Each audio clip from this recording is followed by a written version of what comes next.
Recording already. Your one job. Got one job. There you go. Good. I'll start again so we don't have a job dispute, or what they call that, a demarcation thing.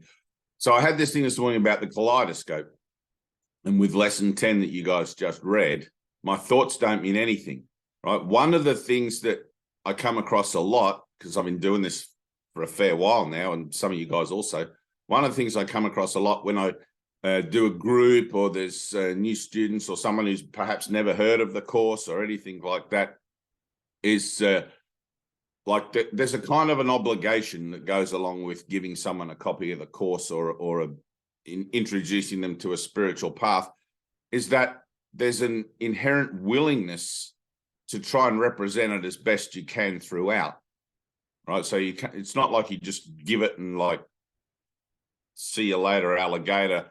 I mean, maybe that's the case, but if there's a relationship, I mean, obviously there's a relationship in everything, but if there's a relationship, you want to try and be useful within that relationship, like Jesus says, to bring you both to the same level where you kind of don't need each other anymore, right? So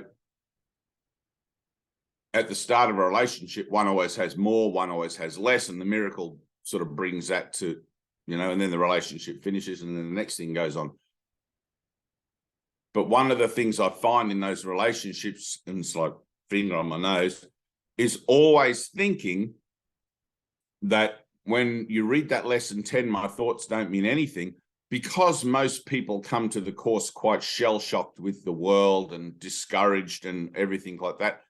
They tend to equate that lesson with their horrible thoughts and their thoughts that are plaguing them about the situations that have driven them to finding God, right? Which can be quite prolific for some people. But Jesus is talking in that lesson very clearly about every thought that I think, every single one, including my happy thoughts. And we went through that last time, why happy thoughts and sad thoughts are the same, because they're dualistic and it's the same, one side of the coin to the other. So in the kaleidoscope, right, the idea of the kaleidoscope is the same thing. I like the analogy that I'm caught in a kaleidoscope. I'm looking at the big mirror there, and every time I think something, the kaleidoscope changes at the other end, right? I'm trying to get back. This is a basic idea. I'm trying to get back to my original idea, to the place where just before the kaleidoscope appeared, right? So the idea of the tiny mad idea, it didn't happen in time and space. It happened into eternity, where all is one, crept a tiny mad idea. It happened in the mind of Christ, in the Christ mind, right? Or in God's Son, in the mind of God's Son, as an idea of separation. There's a God and there's a me. So I'm trying to find that place, because this is a return, right? Time's now going backwards. It's trying to find, I have that original thought, which, because of the resurrection, of course, it won't be there. Jesus has already atoned for it. In the moment that I find it where it's not there, right, which means I'm actually unable to see it, I will disappear along with it, because I was a product of it. Does that make sense? I, as in the separate, the avatar, the physical nature of myself. But what happens is, because Jesus has already atoned, every time I have a thought, no, that's not it. It's not that thought. Or maybe it's this thought or whatever. And you're looking in your thoughts and the thing's changing. It's changed so many times you can't remember what the very first one you saw was. And it's like doing a Rubik's Cube. You muck it up a few times and it's like, hang on, if I can just backtrack, I'll get back to where it was perfect. Right? But you can't. It's impossible. You can't remember it. And so you go on and on and on, trying to do this kaleidoscope and get it to look like exactly how it was before you mucked it up, right? The very first thing, and then just before that, right? So it's like that jump-off point, or that alpha point, or the alpha and the omega. The omega point, of course, would be the maximum amount of moves you can make in the kaleidoscope before the pattern restarts again, right? So you can either go back to the alpha or forward to the omega. And I was watching this incredible show yesterday on Infinity on Netflix. It's called something with infinity or towards infinity or forever infinity. Anyway, something infinity. And there was a guy on there explaining about infinite universes and parallel universes and all this sort of stuff. And I don't want to get too far into that because it's kind of like it's a little bit beyond our pay grade, including mine. But the thing of the kaleidoscope was in there as potential, as the amount of potential contained within each person's mind to be able to recognize infinity. Right, so it's like, how would I know it if it even stood in front of me? Would I know it? Am I infinity now? Right? Is what I'm seeing in the world the maximum amount of potential of different scenarios that I can manifest?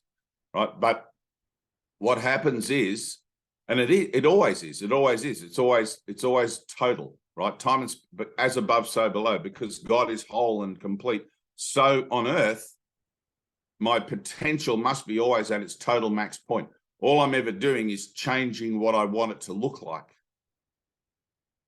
Right? So when Jesus says, be still and know that I am God, every little change that I make in my kaleidoscope is me refusing to be still, thinking I can do it on my own terms, which is why I have lesson 10. Right? But somewhere in the mind, we have this conscious level, and then we have, pardon me, the Christ level. The Christ level already knows what perfection is. The Christ level is already fully aware of its state. Right? I'm trying to connect the two things, the conscious and the Christ level. I'm trying to clear that channel out and re-establish communication. I can only do that by being still, which is why none of my thoughts mean anything. And I have to be still in this, Francois. I have to be still in this moment and allow that opening to occur in my mind like that, and communication to be restored. Right? Constantly looking at the construct, constantly looking at the kaleidoscope, trying to find something that's familiar, trying to find something that represents God is pointless, because the whole thing's designed to deny God. I can only see the representation of God in it by my understanding that it denies God, okay? So by its denial of God, therefore, it represents it. It's implicit. So it doesn't matter what I'm looking at, the good or the bad. It's still representing God by its denial. All right? That's only me being the witness. Right? Now, when I begin A Course in Miracles and I start going through changes, I will also see God represented through, how would I put this? Through the power of my choice, through the power of utilizing choice, in deferral to a higher authority, let's say, right?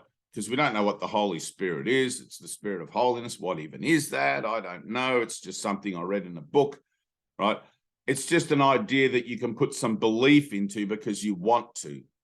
I really want to believe in that. I'm going to start doing stuff that represents that and see what happens, right? And hopefully have a leap of faith and boom, right? So you have these little leaps of faith, right? Which is essential. If that lesson 10, if you're still trying to work it out in your thinking, you're not using faith. Faith is taking on board lesson 10 for what it truly means. It means that none of my thoughts mean a damn thing. Therefore, why would I attempt to use them to try and navigate my experience, of the human world? It's pointless. All those thoughts is a cacophony of noises in my mind that I've become addicted to listening to. That's it. I'm perfectly capable of navigating my world throughout the day without listening to any of those thoughts, with a perfectly peaceful and calm mind. And the ego would be like, how are you going to do that without any thoughts? Because it's your thoughts that tell you where you are and what you are and all this sort of stuff. It's like, just try it. The ego is going to threaten you and make things worse and increase the pressure and talk louder and all this sort of stuff. The more you try to drop your allegiance to listening to it. Right? But you do not need to listen to it. Lesson 10, my thoughts don't mean anything. If they don't mean anything, why would I listen to them? Why would I continue to give them any value at all? Let me just drop all those thoughts off, refuse to listen to them, right? You have to refuse. You got to like really, boom. You have to be assertive and step up on this, right? I'm going to refuse to listen to those thoughts, and I'm going to allow something else to happen that's not of my own making to get me through the day. Now that's faith. You're putting faith in a higher power, and you're leaving it up to God to tell you what to do and how to get there and all that sort of stuff. And you watch what happens. You'll be completely surprised, because there is no lack in God. There is no void. There is no emptiness and no space where God doesn't exist. It's only the false belief that I think I'm separate from God, which is perpetuated by constantly listening to and reacting to the thoughts, changing the kaleidoscope, that keeps me ignorant of God's presence in my life. Right? It's as simple as that. I'm not going to listen to those thoughts in my head today. It's that simple. Let something else happen. Now, what happens is, in the letting of something else happen, I begin to get an internal awareness of that something else, right? Maybe not the first time. Maybe I take a leap of faith and I'm praying, Father, I've got a job interview today and I'm not prepared, or whatever the situation is, it doesn't matter. And I need a miracle. Whether you get the job or don't get the job, have no investment in your prayer, right? Just simply ask. Open the door to receive and simply ask. And you'll be like, wow, I got the job. Everything went fine. All the things I was worried about never happened. That was a miracle, right? Whatever a miracle is to you, you always are answered in your prayer in a way that you can see it and accept it and understand it, even through the symbology, right? It wouldn't make sense if God answered you and you had no clue what his answer was, which is, it's a funny thing. I wrote a post about that this morning at some ungodly hour of the morning. All hours are ungodly. And then what happens is you have these little moments of realizing that, you know, and you'll doubt it at first, because that's the nature of the mind. The nature of the mind is rooted in denial, right? And at first you'll doubt it and you'll be like, yeah, was that really a miracle, or was it just luck? You know, and you have to choose. You have to choose. You'll have this voice saying, and you'll be like, I'm not going to listen to either of those things. That was a miracle. To me, that was a miracle. And you choose for the miracle, right? You're always choosing for God, even though you have not yet remembered God, or maybe you have and you're trying to purify your mind, you know, and all this sort of stuff, like me. But, and then you'll go on to the next thing and the next thing and the next thing. All of these little things build up witness. You'll have things that you'll call synchronicity. You'll have things that you call deja vu and all this sort of stuff. And maybe some phenomena will show up and you'll begin to build these synapses, right? You know what synapses are, Francois? Right. So synapses, right? You'll begin to build synapse points or connections in your thinking, which will be your thinking, right? It'll be miraculous thinking. So the course comes along and it takes the place of your old thinking and gives you a new way to think about yourself, right? You'll begin to think about yourself in that way, so that it's, oh yeah, that must be because I was practicing miracle mindedness, and it'll get stronger and stronger. And your own internal witness, your own internal voice will begin to develop for God, and you'll begin to notice it more and more, to the point where it starts to drive you crazy, wanting to know God.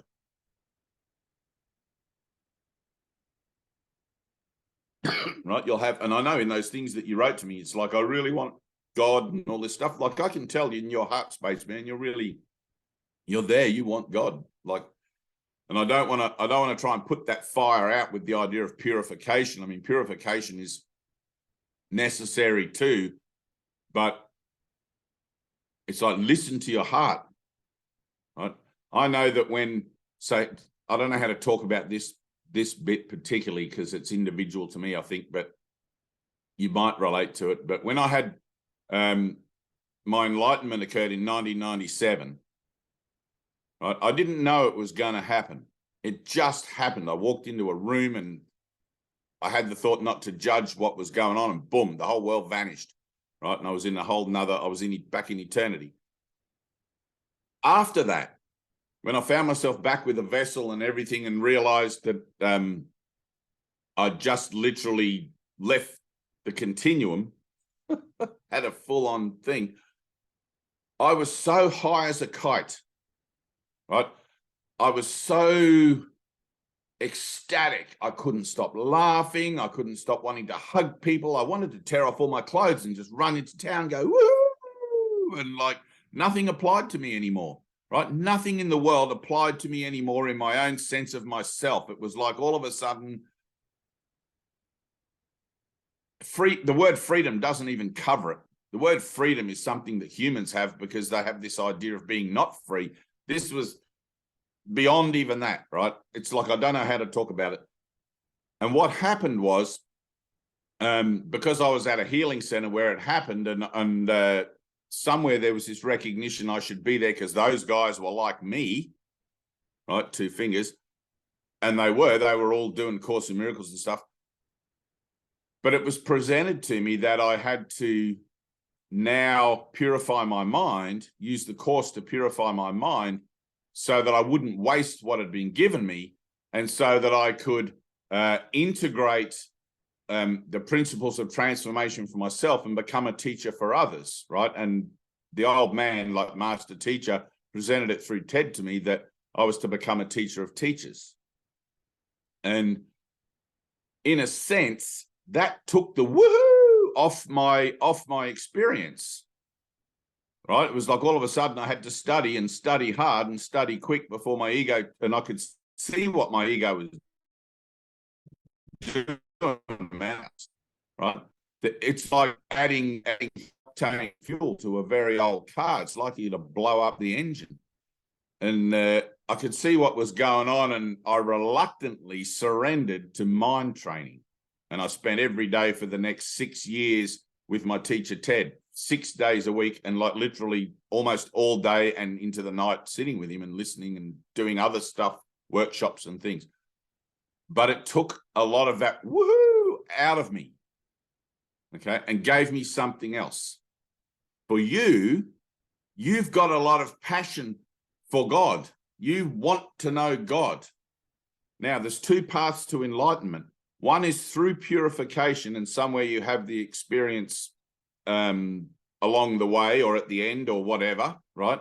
And that's individual also. Or there's the dark night of the soul where you crave God so much. It doesn't matter about purification. You crave for God and understanding so much that you're ready to kill yourself if it doesn't happen, that you're done with the world and you just can't go on, right? Now, I see both things. When you write to me, I see both things in your writing. I see a willingness for you to train the mind, but I also see that passion for God, all right?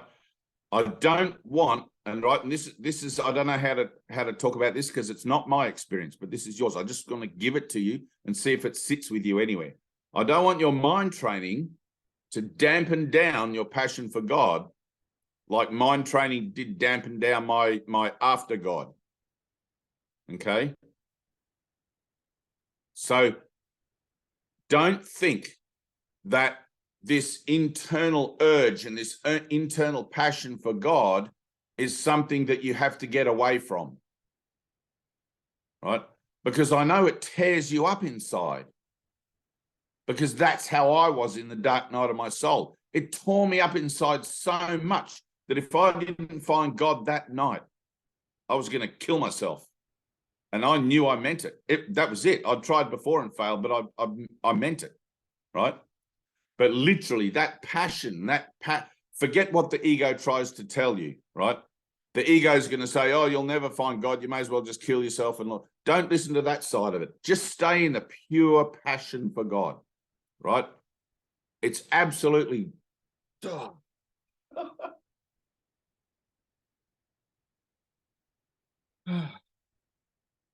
It's beautiful. It's absolutely beautiful. I know it's going to be horrendous on your end of the stick for a while. I know it's going to just drive you to places that you can't go yet. It's going to show you doors that you're not ready to open, all this sort of stuff. But don't lose sight of it. Okay? Don't let your mind training damp you down of it. use your mind, use that passion for your mind training. It's not an alternative. I don't know if I'm saying that right, but I'm sure you can hear what I'm trying to say, right? It's like 1 in 1,000 people I'll meet, not even, I don't even know how 1 in 1,000 people I'll meet, and they're so passionate for God. So I'm going to tell you this story, right? It's like everyone will awaken because they did, but everybody on this screen, everybody in this world, I don't know when their awakening moment is, right? It depends upon the prayer of the heart, which is put there by God itself in your heart. There is an activating prayer in your heart that will bring forth the enlightenment of your mind, and you're as close to it as anybody else I know. So when I was traveling Australia doing workshops and stuff, I stopped at a little town called Tilba, and a woman there gave us the full use of her house, and there was 3 of us went, gave us the full use of her house. She had a spare room, and her house was overlooking a lake. It was lovely, and for 3 months we did workshops and everything there 3 days a week, and then we would travel to other little towns nearby and do stuff. One of those towns, I forget the name, might have been Bermagui or something, but we would travel to Bermagui, let's say, which is about 20 minutes away. And once a week we would do our shopping. We'd go to the grocery stores and stuff. I had a van, right? Tina knows this story. I had a van, a hiatus van, and on the back was a sticker it was by the Mary Blunt Foundation, and it said, "Forgiveness, giving up all hope for a better past."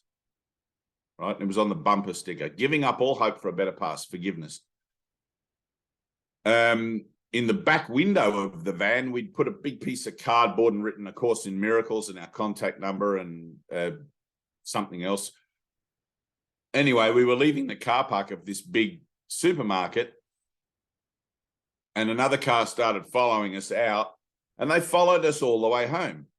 Right? This little white car followed us all the way, 20-minute drive over the hills and around the corners back to Tilba, and pulled in the driveway behind us.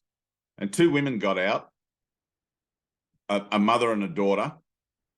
And the daughter came up to me. She was frantic, right? We had a session that was about to begin in about 5 minutes. We were just coming back with our shopping, and then we were going to do a session. Everybody was already there. She was frantic, and she grabbed a hold of me, and she's like, "I don't know who you are or what's going on, but I have to find Jesus. I need to find Jesus," right? She'd read that sticker and the Course in Miracles thing. She had the same passion you have, Francois. She had that same, I gotta push this limit. I've got to get to this thing that I know I have to have. There's this internal knowing, this internal calling. And it was so strong. And I said to her, "Look, we're about to do a session. Come inside and do a session with us." Anyway, when she came inside, her mother was completely probably worried for her daughter's sanity and whatever. And the mother stood in the corner like this, very protective of whatever she was from what was going on. And we were crazy. Like, there was about 10 or 12 of us in the room. We're like doing woohoo, light session, and everybody's laughing, crying, whatever going on, all this sort of stuff. And I walked over to the daughter and I put my hand on her head, and she just fell to the floor, right? There was a total moment of light transfer. She fell to the floor, and she was out for about a minute, maybe a little bit longer than a minute, which is the most I've ever seen of anybody. When they go out, usually it's like 10 seconds or 20 seconds. She was out for ages. And her mother came over to me and she goes, "What's happened to my daughter?" And I said to her, "She's with Jesus. Just be patient," something like that. And I said, "She's with Jesus." And then about a minute later, she comes to, this woman. She stood up. She gave me a big hug and hugged everybody. And she's like, "I just saw Jesus." She's like, "I was just with Jesus," and she had this whole thing go on. Obviously, the session stopped. But and I gave her a copy of the course and everything, and she was high as a kite. She couldn't control herself, So it's like she had this whole thing goes on. She had the same energy for God as you do, right? Which is why I don't want you to damp it down with mind training. I want you to feel it, right? So to that end, sit back in your chair and get comfortable. All of you can do this. Sit upright and get comfortable. Francois, now sit back in your chair and get comfortable. Close your eyes. This is a great experiment that you've been invited to, and we're going to do some experimenting. God is with you now. It's what you are as his creation, not separate from him, loved and loving and worthy of love, to give and to receive. It is your right. It is your right to remember your Father.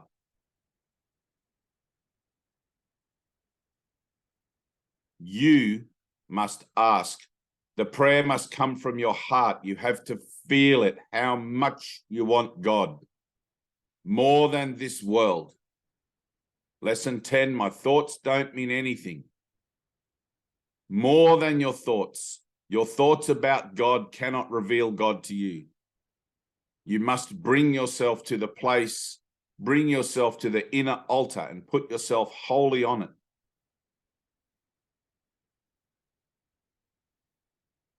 You've been right to the edge of that altar, Francois. Some of those things you've written to me have come from pure passion. The words have meant nothing to me. I've seen completely between the words. I want you to feel it, how much you want your Father, how much you want to remember. The memory is in you. Fran, the memory of God is in you, in all of you. Father, here I am. Father, here I am. I'm not going to adjust. I'm not going to run away and come back tomorrow. I'm here now. Here I am, Lord. Feel it. Feel it. Let it in. Here I am, Father.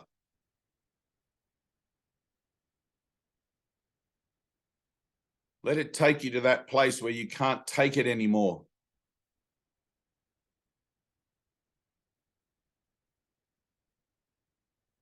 I want to know what I am. I want to remember my truth. I want to know what I am as spirit and be helpful to my brothers. I don't want to be doing this mind training for another 20 goddamn years. I want to know now. I'm only asking for what has already been given. Feel.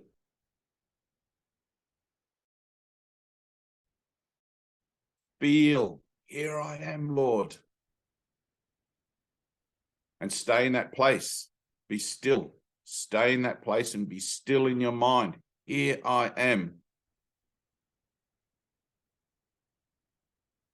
There's a passion in you that comes from your truth, a little spark of truth in you that is burning. And when you call upon it, it burns brighter. It burns brighter and brighter, and in its burning brighter, it calls you more and more. Listen to it. Listen to your inner teacher. Breathe and feel.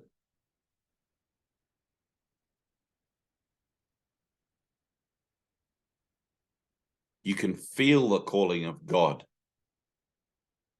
You can hear it through feeling it. I feel the stirring of his strength in me. I feel that stirring. I feel something inside. I can't explain it. I feel something inside, and I want to know what it is.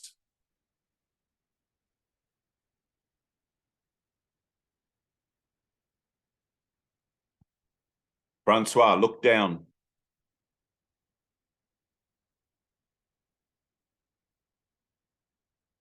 Feel it.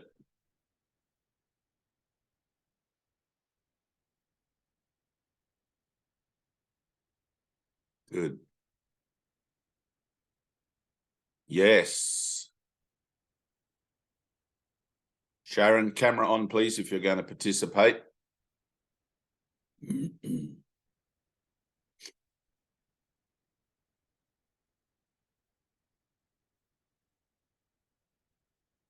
Angela, sit up straight. Kevin, sit up straight.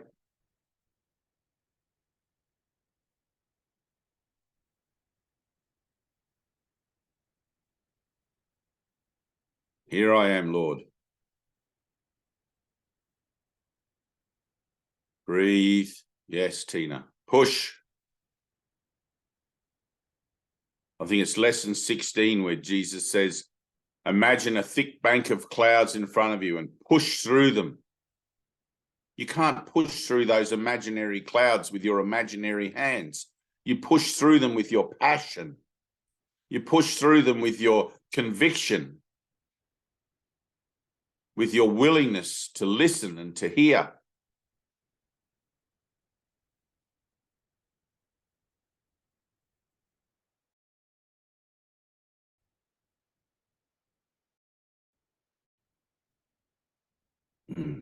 Good. Tina, that's good. Francois, breathe. Kevin, breathe. Take a deep breath in through the nose, out through the top of your head. Focus on the top of your head. If you haven't done this breathing technique before, like in our early Zooms, practice it now. Focus in through your nose, out through the top of your head.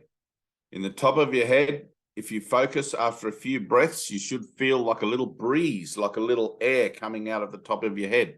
It's not air, it's energy.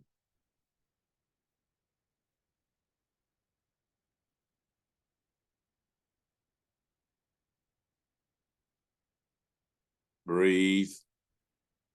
Here I am, Lord. Still the mind. We enter now into a posture of waiting, a mental posture of waiting. We're stilling our mind, refusing to listen to any thoughts. And we're keeping our mind in that quiet place with the simple invitation to God to take the final step. Here I am, Lord. There's nothing in the world that I want. The world I see holds nothing that I want. I'm willing to surrender it, to forgive it, to release it in its entirety. My children, my family, my job, my money, my credibility, my everything that is attributed to me as this idea of self-identity, I'm willing to release it, to forgive it, and to let it go forever.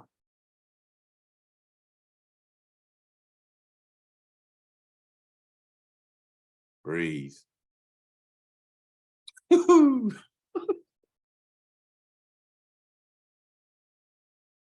Francois, breathe.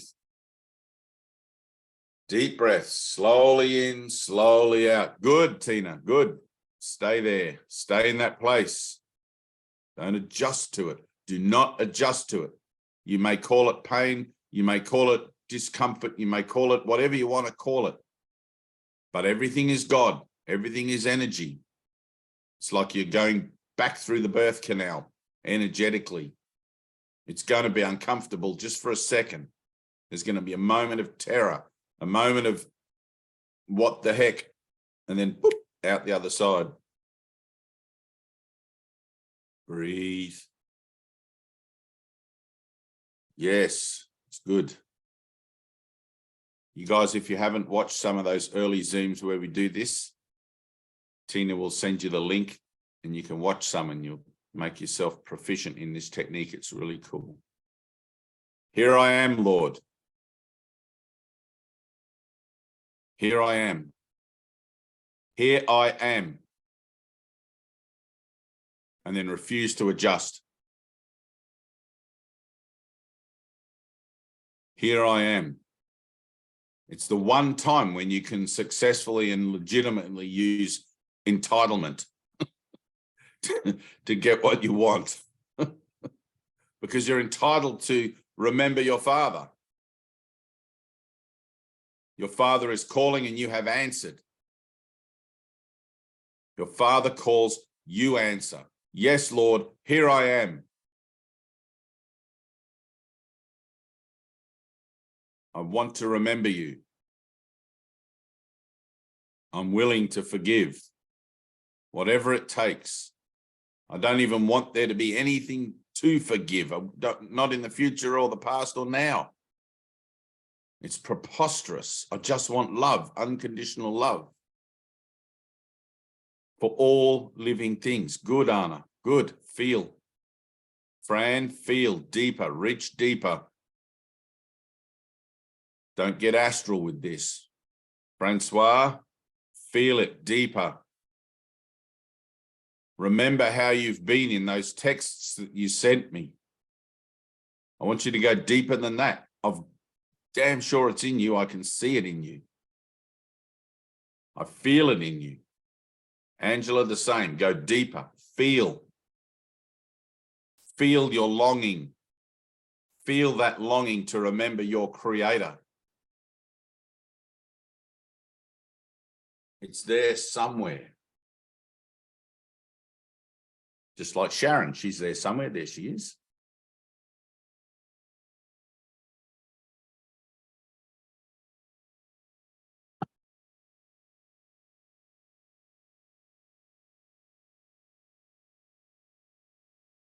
Breathe. Sharon, close your eyes. Take a few deep breaths. Bring your camera down a bit. There you are.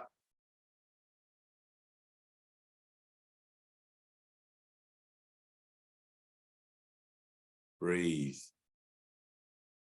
Focus. Here I am, Lord.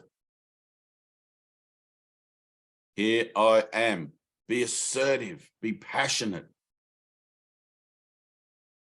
Feel it, your heart full. There's nothing else I want in the world.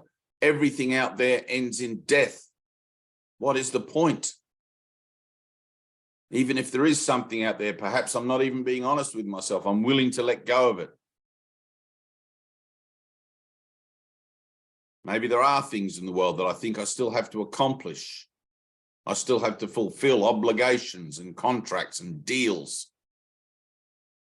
Let it go. Walk out your front door right now, mentally. See yourself with Jesus knocking at your front door. Give up the world, brother. Follow me. And your answer is simply, yes, Lord. And out you go, leaving behind everything you thought you ever knew. Starting life again. Either that or you hesitate.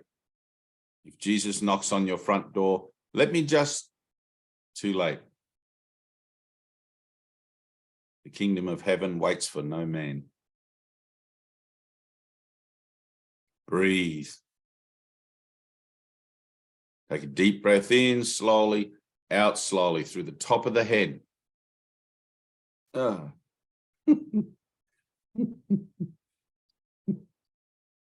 Whenever I breathe out of the top of my head, I get a little flash of light and it just it breaks my chain of thought.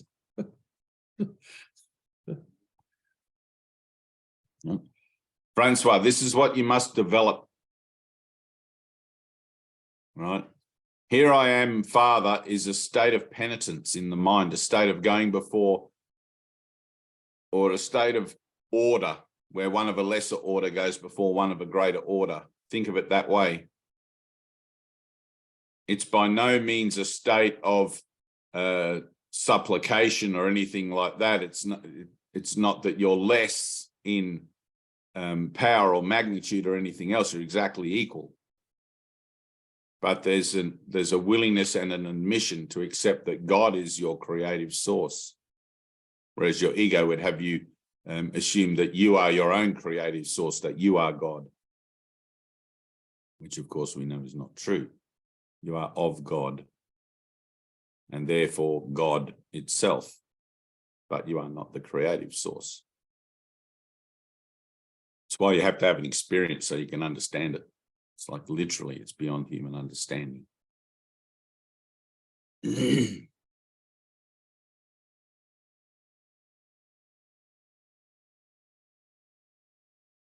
There's a place in you that you will reach. There's a place in you where the road ends, where you have no more time for transformation, no more time for A Course in Miracles. You want to know.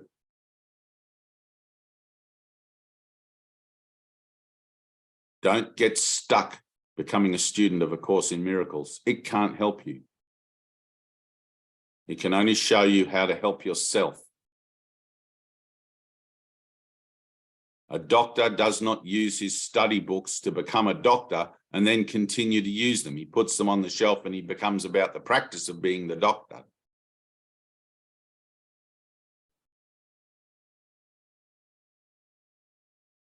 Good, Tina, good. Here I am, Lord. Here I am, Lord. I'm here before you. My heart is calling out to you.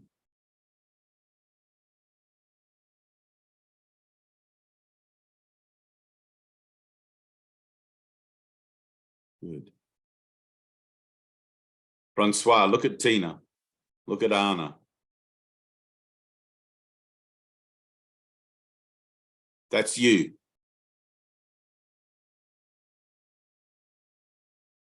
I know you can feel that. It's energy.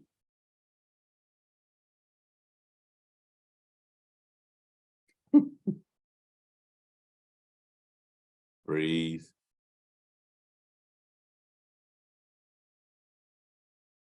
This course is a course in mind training, but the mind and the heart have to come together. The heart is the passion, which is what it is you're feeling when you want to know God. I want to know the truth. There is a passion to want to know.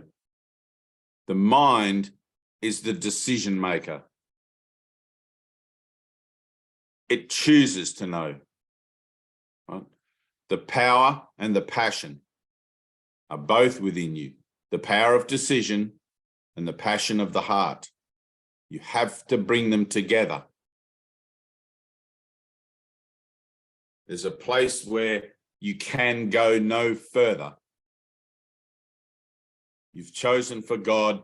You're totally passionate about that, and there's nothing else.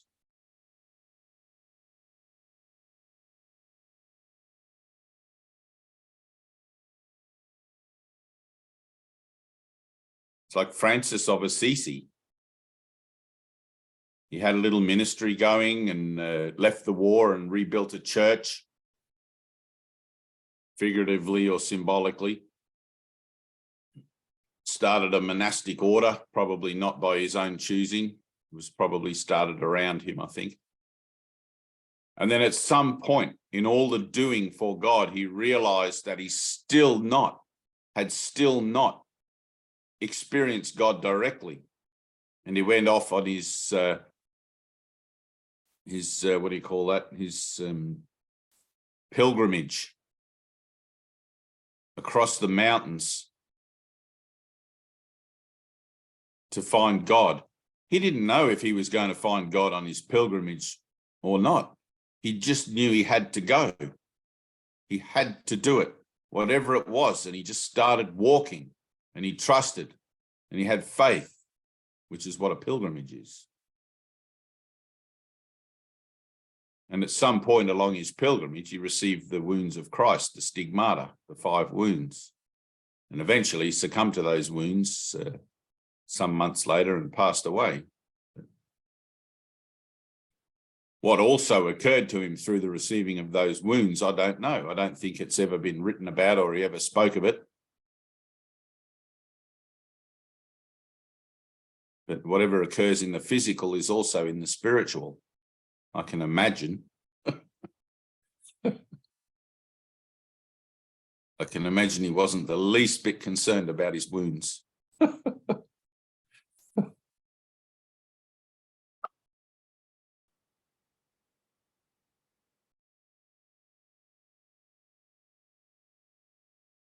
The power and the passion are within you. The power and the passion are within you. Passion of the heart with the power of decision. Heart and mind come together. Here I am, Lord. I've got nowhere else to go. Here I am, Lord. I want to remember. I'm entitled to remember. I'm a child of God. And you have to stand up for that. You've got to feel it. The transformation and the purification of the mind at some point occurs. For me, it occurred after my enlightenment. Prior to my enlightenment, I was the walking epitome of a lost soul. I was much like you in many regards. I had an idea of God. I had an idea of something greater than myself. I'd had many experiences of having applied faith in my life and seen that it had worked, seen that there was somehow a higher power supporting me. And I couldn't understand it, and I wanted to understand it. And it drove me to the dark night of my soul, which I wouldn't recommend for anybody. The path of purification seems to be, from what I've learned of it in recent years and in years since my enlightenment, seems to be a more gentle process, a more gradual process.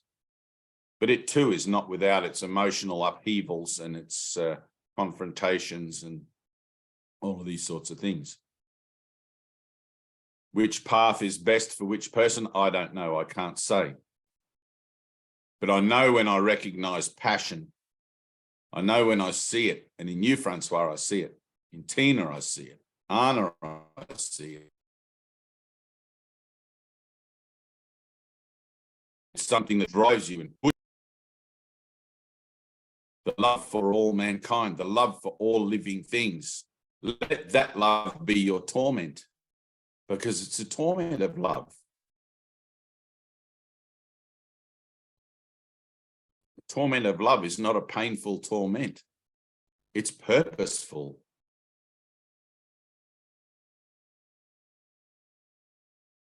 It's the love where the fat lady sings. That's it. It's everything.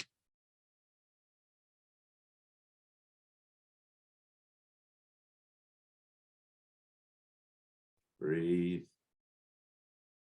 And it's just a step away. You know?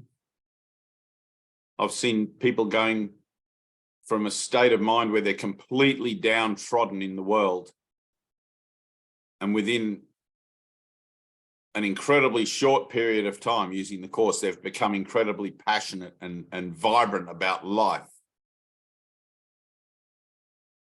Just purely for the little bit of insertion of reason, the little bit of reasonability that's been presented to them about why they are the way they are and what they can do about it.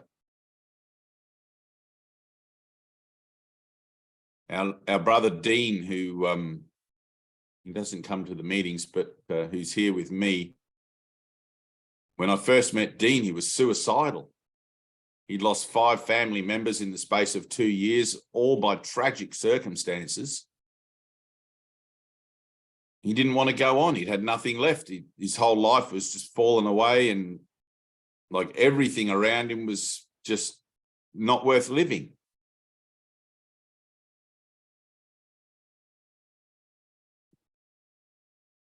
I would have called him a non at the time, but now he's not a Jew anymore, but he's more than that, inclusive of being Jewish. Now he's at Jesus's right-hand side. He wakes every day to serve, and he serves. He's out in the community. He's talking to people.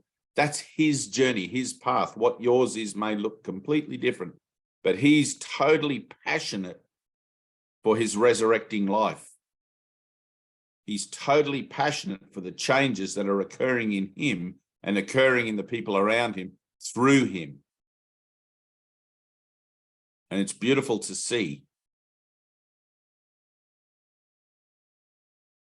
He would be the equivalent of what I would consider to be the disciple John to Jesus.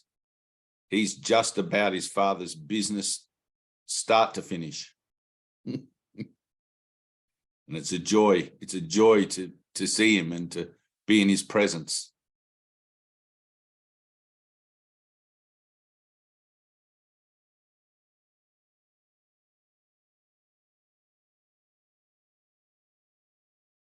Breathe. and feel.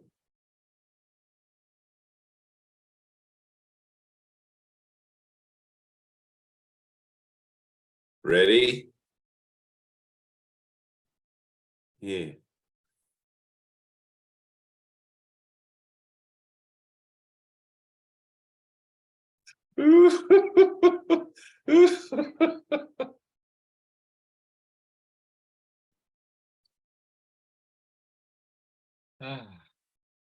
Yes. Ready?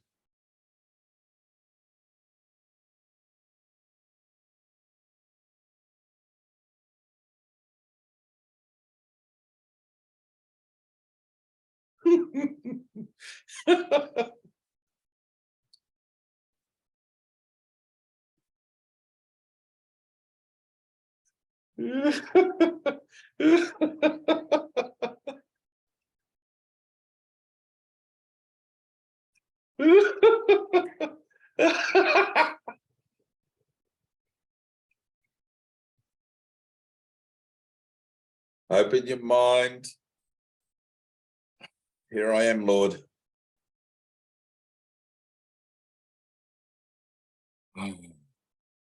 Yes.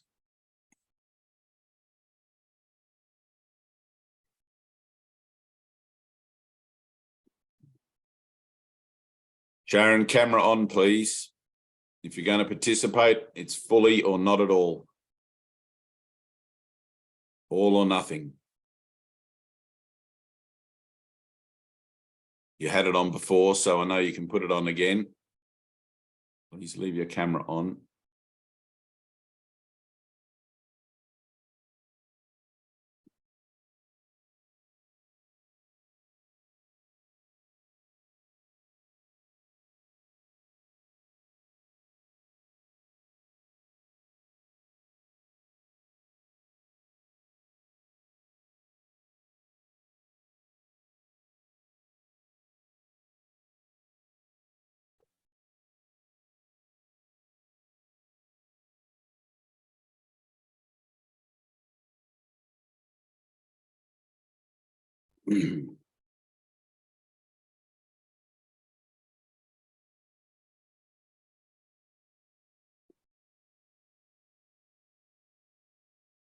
Good.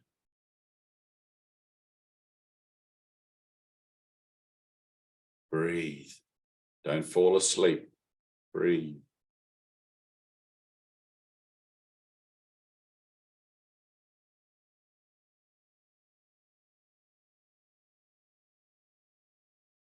A Course in Miracles is a path to enlightenment through a process of purifying the mind from the falsity of its own beliefs about itself to bring about incremental and accumulative ongoing experiences of direct union. You can call them glimpses or holy instants or whatever you want to call them. Jesus calls them holy instants in the Course. Every time you have a shift, every time you initiate change, you'll have an experience. Initially, you may be somewhat dim to recognize the experience.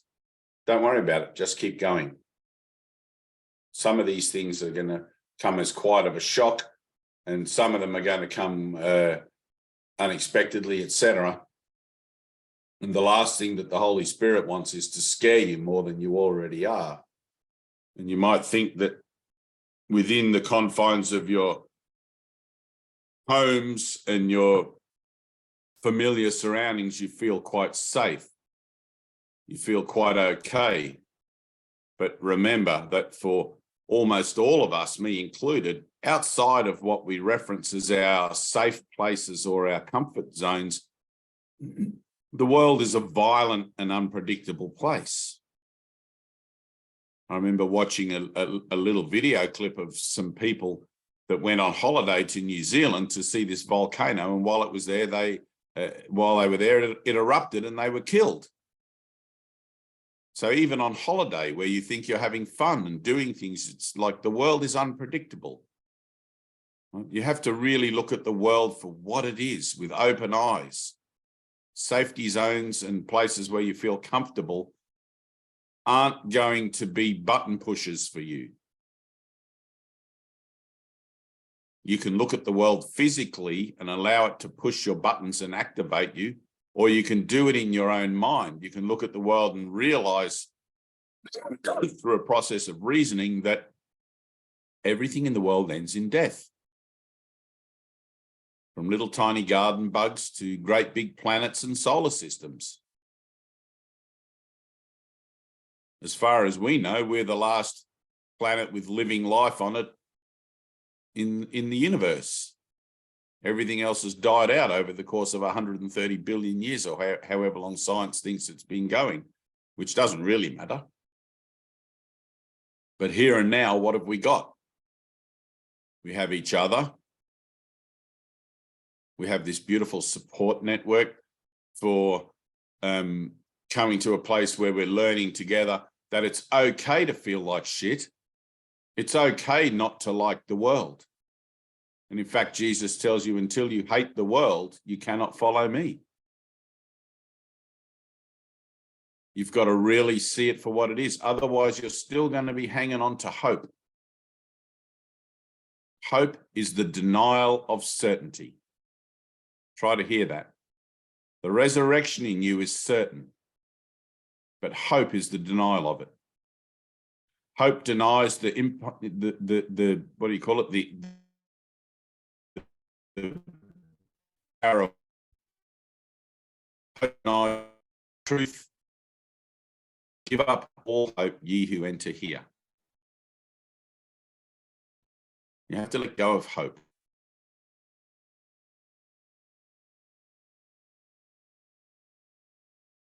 You're entitled to miracles. You don't have to hope that you're entitled to miracles. You are. Jesus is telling you you're entitled to miracles. Now believe that for yourself. You're a child of God. Francois, you're a child of God. You have the same power as anybody else. No more and no less. You are a child of God. In this world, you've been called to represent that. And in so doing, discover it for yourself. You've been called to walk with Jesus. It's like, holy crap. I've been called. And some of you've answered the call because here you are. Boot Camp 101.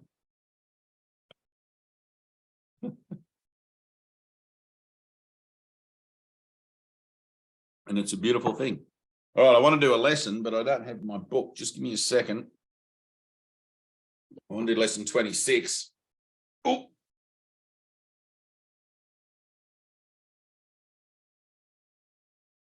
Probably could remember it word for word. We can see. No, I can't, says Jesus.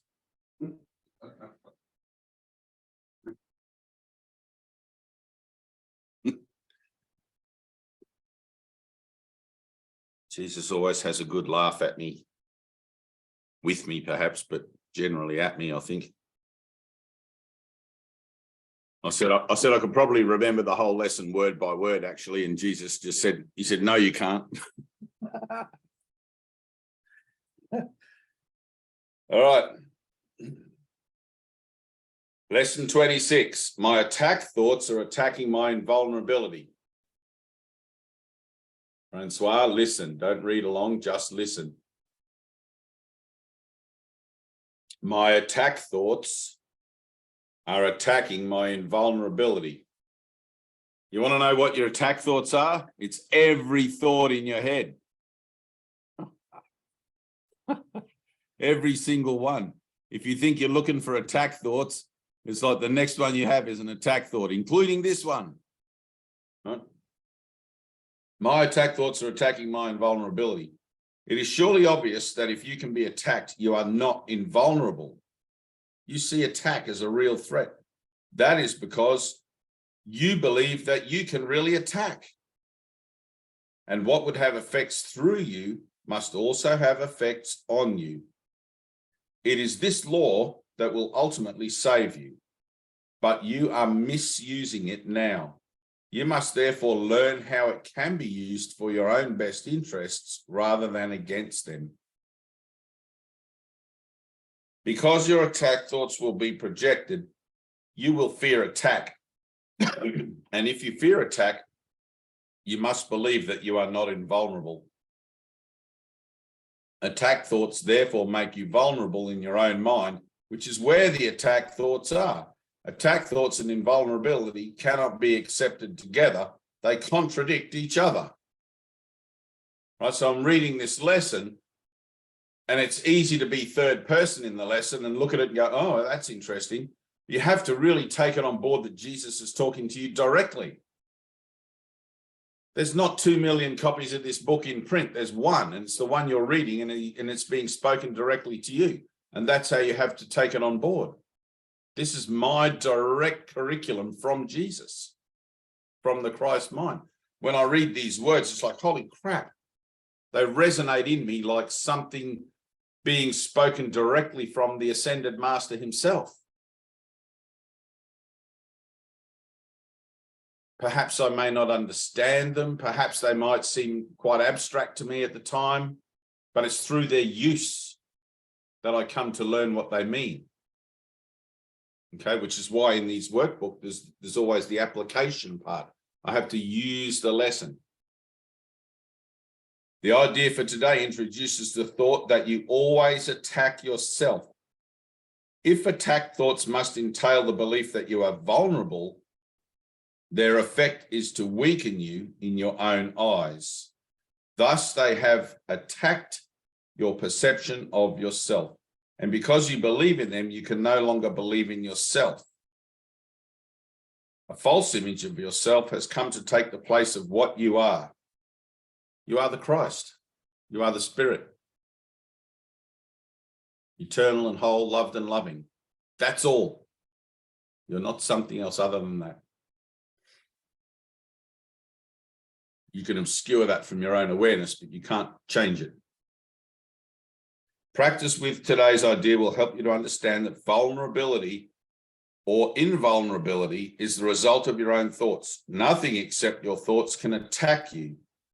Nothing except your thoughts can make you think you are vulnerable, and nothing except your thoughts can prove to you this is not so. 6 practice periods are required in applying today's idea. A full 2 minutes should be attempted for each of them, although the time may be reduced to a minute if the discomfort is too great. Do not reduce it further. The practice period should begin with repeating the idea for today, then closing your eyes and reviewing the unresolved situations whose outcomes are causing you concern. The concern may take the form of depression, worry, anger, a sense of imposition, fear, foreboding, or preoccupation. Any problem as yet unsettled, which tends to recur in your thoughts during the day, is a suitable subject. You will not be able to use very many for any one practice period because a longer time than usual should be spent with each one. Today's idea should be applied as follows. I'm concerned about something, something, something, then go over every possible outcome which has occurred to you in that connection and which has caused you concern, referring quite specifically to each one, quite specifically saying, I'm afraid something, something will happen. If you are doing the exercises properly, you should have some 5 or 6 distressing possibilities available for each situation you use, and quite possibly more. It is much more helpful to cover a few situations thoroughly than to touch on a larger number. As the list of anticipated outcomes for each situation continues, you will probably find some of them, especially those which occur to you toward the end, less acceptable to you. Try, however, to treat them all alike to whatever extent you can. After you have named each outcome of which you are afraid, tell yourself, That thought is an attack upon myself. Conclude each practice period by repeating today's idea once more. My attack thoughts are attacking my invulnerability. Okay. One of the things I like in this lesson, right, and this has to do with the superficial nature of consciousness, especially those which occur to you towards the end, right? You might find them less acceptable. So you're in a period of mind training. You've got 2 minutes or whatever it is you want to devote to it. Initially, what happens is you'll find the situations and events in your thinking that are on the surface, the ones that are your current things that you're dealing with in life, right? And then as you sort of sort through those and give those to the lesson, and then other ones come, you'll find other ones that tend to resonate on a deeper level, something that perhaps you've had no success with dealing many, many times in the past.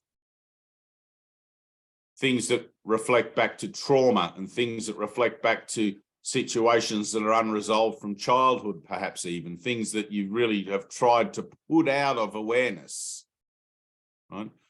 But now we're looking at everything that's there. Now we're looking at all of these thoughts, all of these attack thoughts from whatever part of our human experience they come. And we're trying to realize, firstly, that they're all the same. They all represent separation. It's not the intensity of the situation that particularly matters. It's what it represents. I can have 10 pieces of a jigsaw puzzle in one hand and 2 pieces of a puzzle in the other hand, but the puzzle's not complete without all of those pieces.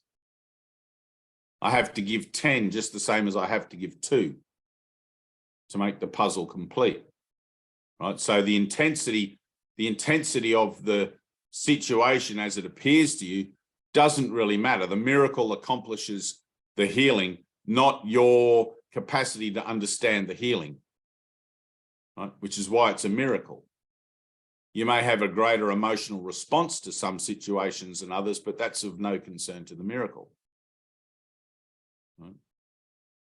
Which is why it's a Course in Miracles and not a Course in Francois got this. If you think you've got this, you know, and like finger on my nose here, but if I think I've got this and I think I can do this, then I'm guaranteed I'm getting in the way. Everything has to be miraculous. I have to learn to be miracle-minded throughout. My whole, from my when I wake up in the morning, it's like, I don't know, but God knows. Let go and let God. Here I am, Father, I give you my day and everything, including these lessons that I'm doing. So lesson 26, my attack thoughts are attacking my invulnerability. Like Jesus says in the beginning of that lesson, this is your whole way out if you can see it. Right? Because what's going on seemingly out in your outer world is a direct reflection of what's going on in your thinking as a state of mind, a fearful state of mind. Right? I'm attacking myself with my own fearful thoughts. I've made up a monster in the cupboard as a child, let's say, or a monster under the bed, and I believe it's there. Even though I have no logical proof it's there, I believe it's there, and I hide under the sheets every night, imagining it to be there. Now, as a small child, imagine the power of that imagination. It keeps you petrified in your bed. The cupboard doors open a little bit and you don't know what's in there. As a child, you imagine all sorts of black, dark, horrible things in the cupboard. And you pull the blankets up over and you see your eyeballs, you know, you're like, maybe there's something there, or you pull the blanket right over. That's as a child.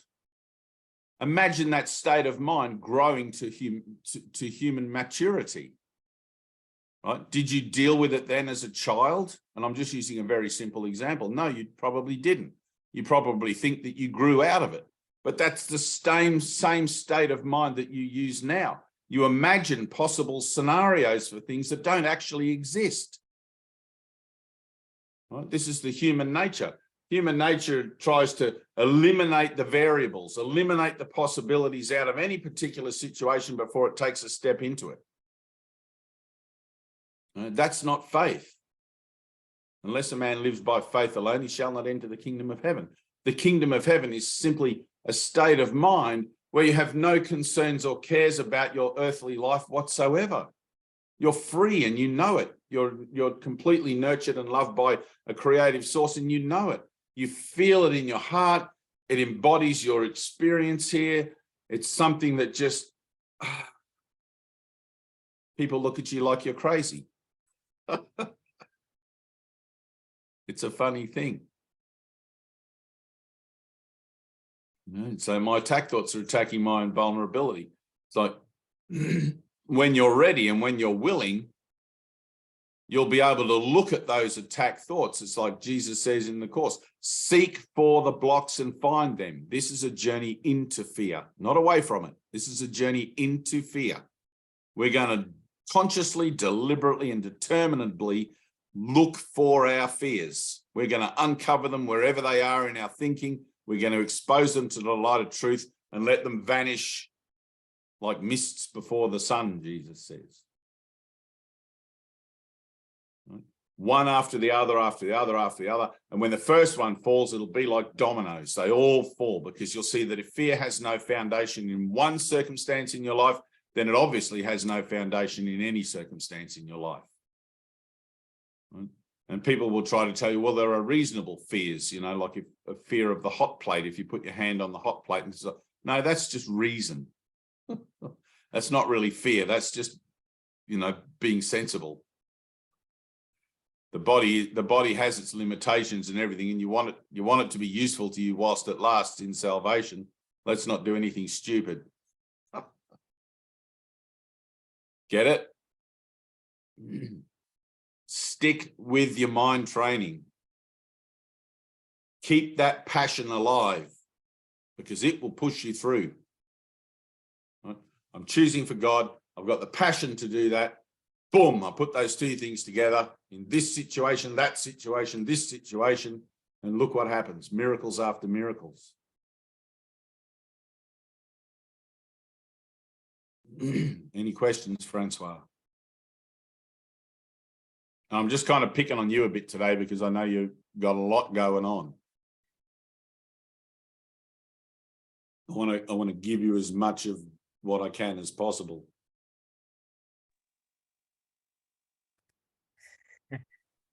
Yeah, today was just gonna refer to today. It's just been, yeah, that this is the deep longing. Good. I think I had an experience many years ago. That's what the Course refers to as the Holy Instant. And I'm trying to get back to it. Right. And I know this Course is the truth, but I feel like I'm healing. I feel like I'm partly healed, and yeah, I feel like part of me is healed. That's why I say I feel like I'm split in two pieces. Right. Yep. Okay, so stop there for a second, because there's a few things that you said there that I want to just talk about. Otherwise, I'll get lost if you keep talking. Yeah. All right. So Yeah. you said you had an experience some years ago and you're trying to get back there. Okay. Don't try to get back there. Don't try to get back there. Simply accept that you had an experience and move on from it. All right. Yeah. Any experience that is divine occurs from outside of time and space. Yeah. Whether you experienced it here through the vessel or not doesn't matter. But the occurrence, the origin point, was outside of time and space. Right? Revelation is one of no world. Revelation shows you that there is no world. It takes you, well, it doesn't really take you out of time and space, because time and space doesn't actually exist. And that's semantics, I know, but it awakens you to the truth. It awakens you in a state of your eternal self. It awakens you to who you are, and the world vanishes because you cannot hold two thoughts of yourself which are diametrically opposed in your mind at the one time, in the one instant. And the one instant of eternity is eternal, right? So don't worry about trying to get back there.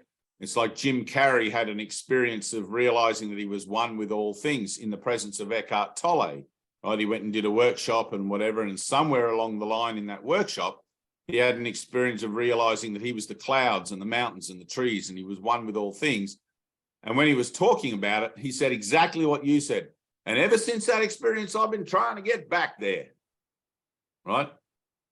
Him trying to get back there is the denial of how it was that he had the experience in the first place. Right?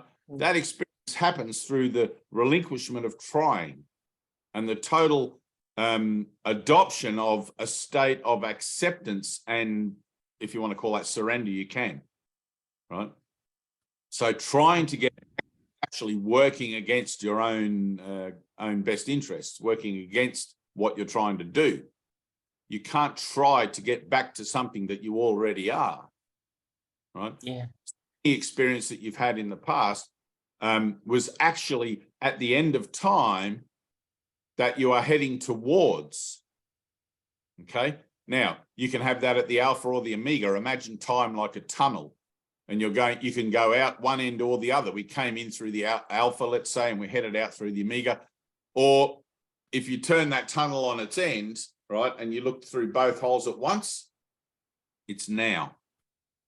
All of it exists at the one time. That's what we're attempting to do, okay, and are doing.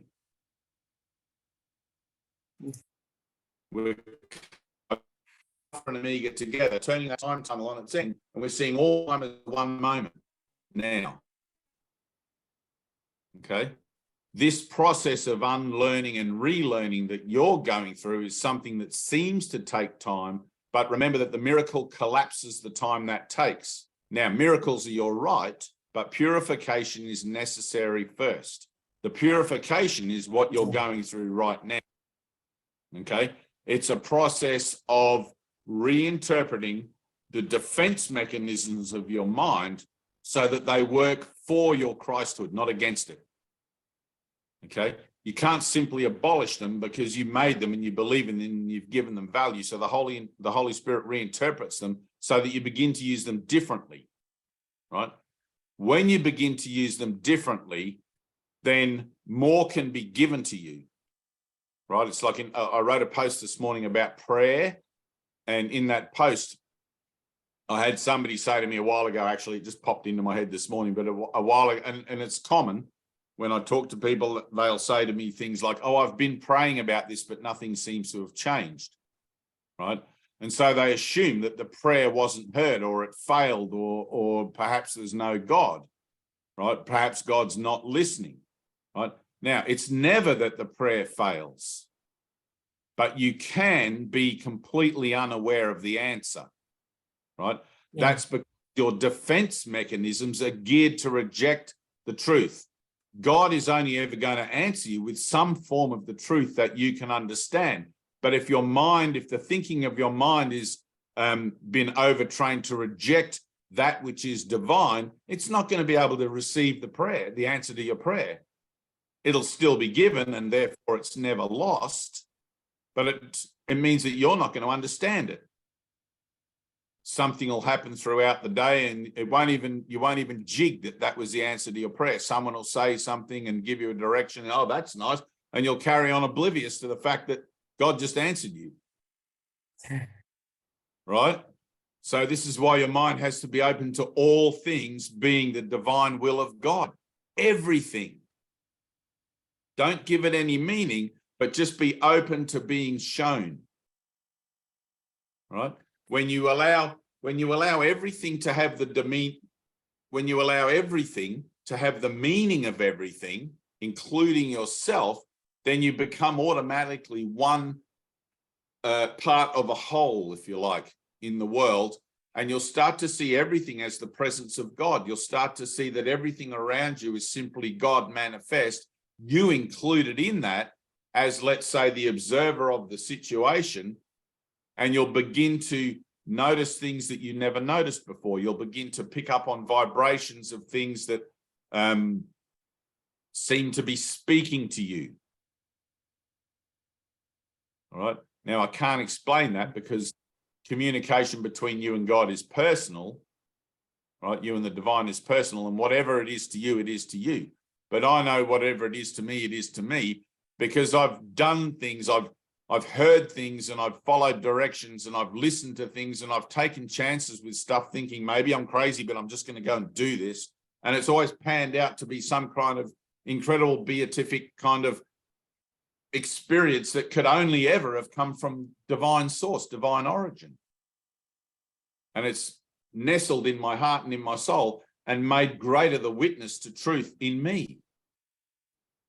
My attempt to try and impart that to you, I hope, is successful, and I hope is helpful. But, you know, you only hear things where you hear things from, and your own experience of knowing that God is everything in your own life is going to be what it is that allows you to perceive that when it comes, like as an answer to your prayer. Right? So prayer is always answered, but you may not be able to hear it because of the defense mechanisms going on in your thinking, even your spiritual ones. Right? Now, remember, spiritual transition is just exactly that. It's a transition. You're going to read these workbook lessons for the very first time, and you're going to go, oh, I see. Yep. And you're going to think you know what that says. And then I guarantee you, if you pick that same lesson up a year later and read it again, you'll be like, holy crap, I never read it that way before. That it's much more in it. It's much deeper than I initially thought. Right? See you, Kev. Thanks for joining. You're going to realize that it's much deeper and contains much more energetic substance than you thought it had the first time you read it, right? Don't become addicted to reading the course year after year just to see if you get a better impact from the lessons, but just realize that in every situation, there's always an availability of more, because God is not limited by my ability to perceive him, right? Even through these workbook lessons, God is not limited at all. I'm the one limiting me. And it's like I'm opening up slowly to God. And every year I do those workbook lessons, I open up and again, and then, bit more. And it's like, wow. You know, there's a real moment of wow. So anyway, are we going to do the next lot of lessons, Tina, or are we just going to do our Satsang? I think we're going to do a Satsang today. And we'll do the lessons. We'll finish up next week. We kind of did a little one before. We did a little. We might do some circle work. We might do. I just want Anna to really step in there for a second. Anna, are you listening? I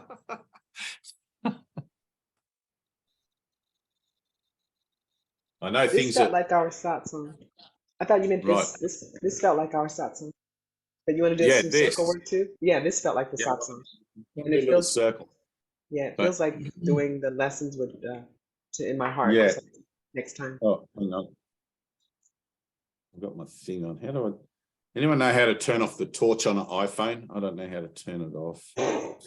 Yeah, so you have your flashlight on. I know. I think if you just swipe down, the little button will come up. Now. Siri just turned it off. She's so good, my Siri. I don't even know how it came on. My light just comes on all the time. Don't hide it under a bushel. I won't hide it under the bushel. I've just got to turn it off for now, though. It's too much. Oh, yeah, we'll do some circle work. Arnie, your brother. I won't bring it up too much in this because it's kind of personal, but You can say whatever. It's my cousin. oh, your cousin. Yeah, your cousin. So your cousin still has hope in the world, still has hope for other alternatives and things. So I really can't interject into that too much. You know, like anytime I try to say anything, he's like, oh yeah, I know what you're saying, but there's always a but. All right. So there's not really an openness to experience something other than what he's already aware of. So he's still trying to manage the situation rather than just leave it in the hands of God. You know? Yeah. And that's fine. You have to get the results of your own thinking, and you know, the place for you to accept in all of that is that he may well be suicidal. He may well be at the end of his rope and whatever, and he may never hear, you know, I could talk to him till I'm blue in the face. He may never actually hear me, you know? Yeah. And that's something that you have to come to an acceptance of. It's like you can't say, but a prophet's never welcome in their own home. And sometimes you can talk till you're blue in the face, or you can care about someone until, you know, and they're just going to go off and do it anyway. Personally, I don't think he is. Okay. All right. I mean, I'm always willing to be wrong about everything, but I didn't get a sense that he was suicidal. I got a sense that he was desperate. I feel like he's always like really up and down with things. So it's yeah, exactly. Yeah, he's probably looked at the idea of suicide as a way out, but not given it any deeper contemplation. So I would say just keep the door open there, you know, for you. Don't try to be a big influence or do anything like that. Just say, look, you go and deal with it your way. If it doesn't work, come back to me. Right? Just let him know that the door's always open. He can come back to you, and then maybe then, you know, sometimes people just got to keep going and trying to do it their way until finally they realize their ways, they've run out of options. Yeah, it's like I hit a wall. Yeah, until he hits the wall, you know, and then it's like, well, I mean, that's how Jesus found me. I hit a wall. Same thing. I mean, it's pretty much for most of us. Usually we hit a wall in life somewhere and we pray, and then Jesus shows up. So Fran knows about that. She's nodding. Yeah. We're just Jesus's, what's that show, McHale's Navy, you know, with all the goofballs, and they all run the submarine. Somehow they get the job done. God knows, because they're all clumsy and they're all just like got no clue how to drive a submarine, but they manage to get it done regardless. You know, that's us. We just got to stick together. You know, that Ted used to say to us all the time. Sometimes he'd go back to Wisconsin and teach for a while when the old man had a break and whatever, and he'd be like, just stick together. Stay together while I'm gone. He'd be gone for 2 weeks or a month or something, and everybody would leave. No one would stick together. There'd be like a dozen of us, you know, there'd be a dozen of us that would hold it together and stick together, and everybody would pop in towards the end of 2 weeks to find out what day Ted was coming back, and then they'd show up again as if they'd already been there all the time. You know, it's like, I wanted to be little like Dibby Dobber and dob them all in and just say, none of these people here have been here. You told us to stay together, and they all...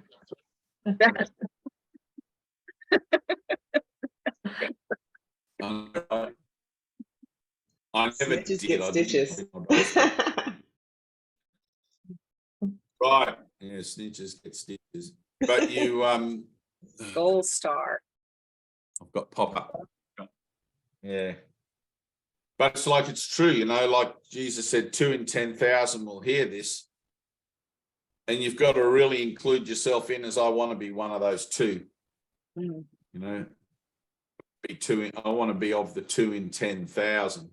It's like, I'm determined to hear. I'm determined that this is my time of awakening. I'm determined that I'm putting all this damn effort in. I want a result. I want to see change. I want miracles in my life. It's like the miracles occur when you're willing to step out of your comfort zone. It's like in your comfort zone, it's like Jesus says, what's the point in preaching to those that already know about me, already know about your Father?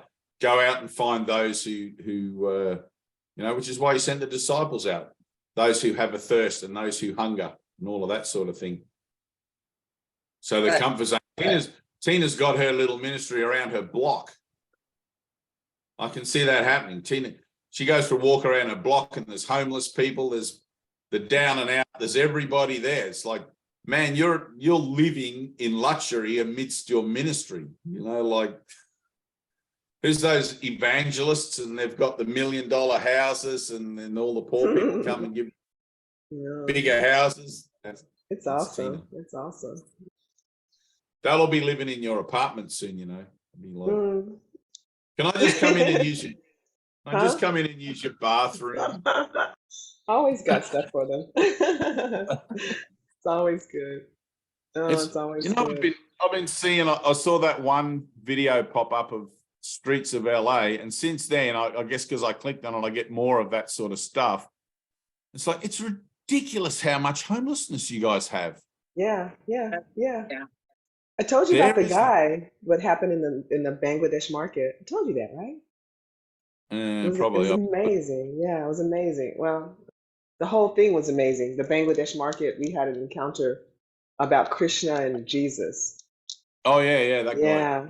Yeah. But then there was a homeless guy in that market. That sort of came to like a little thing where we had. It was really beautiful though. The discussion about Krishna and Jesus, and the whole and then like a prostitute comes in, and then we just start talking about it all, and then it just ended in like all this laughter. Like we were just like, oh, and she just goes, "I love you," and I was like, "I love you." So it was like beautiful, and then it turned it like a week later, like you told me to take that walk, and the owner of the market was a little like, aren't you supposed to, because I have Krishna on my phone. It's like, aren't you supposed to be about Jesus? I'm totally about Jesus.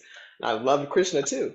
And he was kind of like, you got to pick one. So we had this little thing where it kind of came to a like, it's just oneness. It's just one. And then a couple of days ago, I was back in the market again, and there was a homeless guy in line, and he was just kind of talking. And I was like, are you trying to say something to me? And he was telling me the story of how he'd been homeless for like 20 years. Damn. And I says, well, brother, I get, whatever I got, you got. And I had come out of my house, and I recalled that I didn't have any money. I usually have cash with me because I want to buy the cocoa water. Is that it? Yeah. And I didn't have any cash. I was like, oh, I don't have any cash. But I only had like $4 or something like that. I was like, okay, well, I can buy just some cocoa water today. But then the guy was like, I need some, whatever. And I was like, I tried to give him $3 so I could have $1 for the coconut water. And I was like, that's not cool. So I gave him all of the money that I had. And then the owner's son felt some sort of way about that. So he was like, go get some coconut water. We have some here. And I was like, no, dude, I want to get it from the street. And I said, have you ever had it before? He's like, no, I never had it. I go, well, I'm going to get you some. And I remember like I got credit cards. I can go get some cash. So I got my cash and whatever. I did my yoga, and I was on my way back, and I was in the line not in the line. It's just you go on the corner and they're selling fruit and stuff. So, I'm always like chatting it up with the fruit guy. And there was another guy in line. It's hot in LA. So he and I start talking about, I was like, dude, you know how to eat. Like he was making his fruit. I was like, dude, you make your fruit like I make my fruit. So we're just like chatting it up. And then he starts telling me about how he was going to go get some edibles and do his thing. I was like, yeah, I don't really get down with edibles. I just pray. Ahoy. And he says, I pray too. And then he goes and we start talking about prayer. Hey? And he says, I had a direct No, I connection don't. I'm in with the God. Zoom He goes, meeting. I was rejecting God, All right. but God revealed himself to me. And I was like, you have to tell me the story of how God revealed himself to you. So he tells me this whole story. Like we're in LA, and this like looks like just some guy who's talking about going to get some weed. And he's like starts telling me about his revelation with God. And I was just like, how crazy is that? Like it just the sequence of events from me saying I'm gonna get some coconut water to me like being on a corner with a guy and him telling me his miracle of his revelation. He told me, he says, what happened with me was I stopped praying for myself. And I was like, wow. He said, I just decided that I was going to pray for other people. He said, I fasted and I just prayed and God showed himself to me. He says, now me and God are good. He goes, I do my weed and me and God, we speak. I said, however, you got to do what you got to do. I got no judgment on that. Yeah. So it was like, that was a beautiful thing. And then I went back and I got the coconut water and I took it to the kid in the market, and it was like really cool. Now I see the homeless guy and he's like, I pass by him and we do what we do, but yeah, it's good. It's good. It just feels so, yeah. And I was in a meeting and someone was talking about putting up how to, their emotions were so strong and how to protect themselves. Oh man. And I was sitting there and I was like listening to it and I was real nervous to say anything. And finally they would start talking about like putting up light and stuff. And I was like, I finally just had to say something. And I said, you guys might feel some sort of way and I don't mean it. That's not my intention. But I'm the light of the world. Who else is gonna do it? I was like, I don't want anything between me and my brother. Like, what are you talking about? Like defend yourself against your brother. Like, I want everything. Yeah. And that's how I feel. That's how I feel when I'm walking these streets. That's us. That's us. That's the Christ. Just, That's it. No defenses. no, I want it all. I Yep. mean, and saying correctly, like you said, it's just love. It's just so, I Yep. mean, that's the Christ. That's So it. good. So good.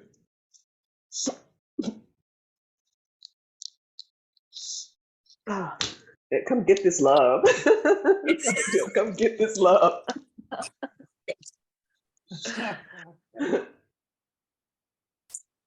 I got some. Thanks.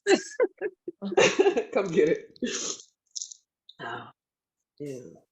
So I sold my house, Tina. Oh, I- sorry. I saw Sorry. that. The way that ended. I'm sorry. The way that ended was that was in the Bangladesh market. You know, we had that whole thing with Krishna and Jesus. I sent it to you, and then when I went back to give him the water, hanging up on the thing was I love Jesus. Like all of a sudden he's got like this I saw that, the lanyard. planner. Like I love Jesus. I'm like, see, dude, I knew it. I knew it. Anyway, sorry. That's how the story ended. Sorry, and you sold your house. Sorry. I liked your story. I needed your story. It's a good story.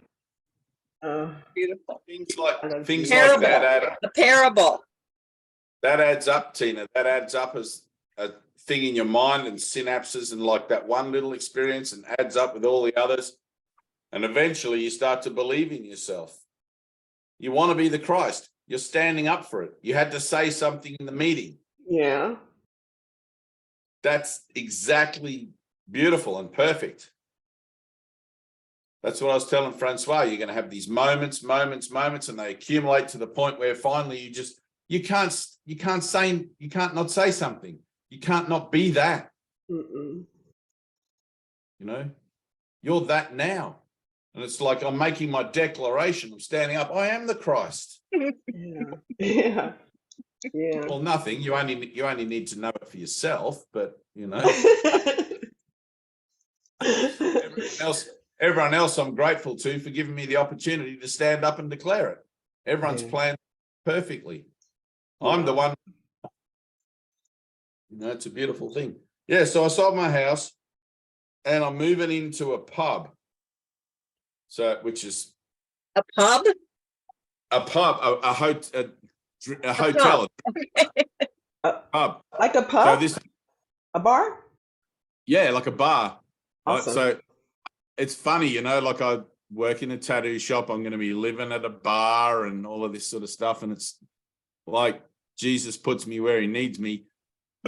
But there's a pub up the road. It's a country pub. It's fairly quiet, I imagine, but country pub. We went there last night, me and my friend, just to see what sort of activity happens at this pub at night. But they have like a 5 acres ground around the pub. And then it's just land and mountains in the background. It's quite beautiful. And I'm going to be in my camper home out the back. And the people that run it are like, we just want someone to be here for sort of like night watchman or whatever, you know. So I'm basically a church warden again. But so I'm getting free rent and everything and just paying a small amount for power.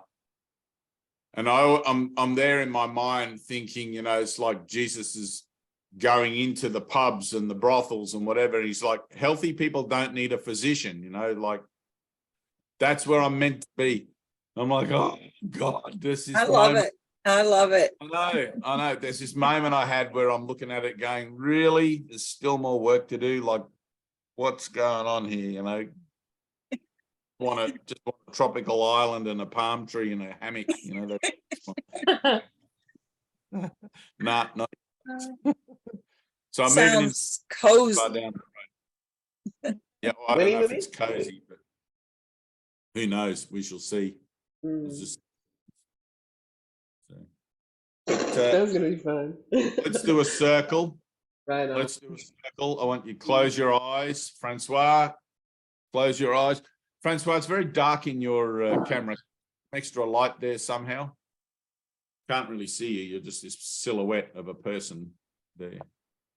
We need some more light on the subject. Let there be light. Oh. Tina, There we go. Look at shine this. brighter, Tina. Shine. Thank you. Any brighter, she's going to pop. Yeah.